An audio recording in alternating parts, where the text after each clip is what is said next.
അച്ചുവിൻ്റെ നാടൻ കുഞ്ഞുങ്ങൾ.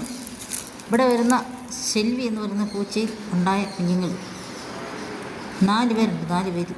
ഇത് 2, ഇനി വേറെ 2 ഉണ്ട്. അച്ചുവിൻ്റെ നിറം ഈ ചുവന്ന നിറം കാണുന്നു. തള്ളയുടെ നിറം വെള്ളയും കറുപ്പും. അത് 3 കളറും കൂടെ ചേർന്ന് ഇങ്ങനെ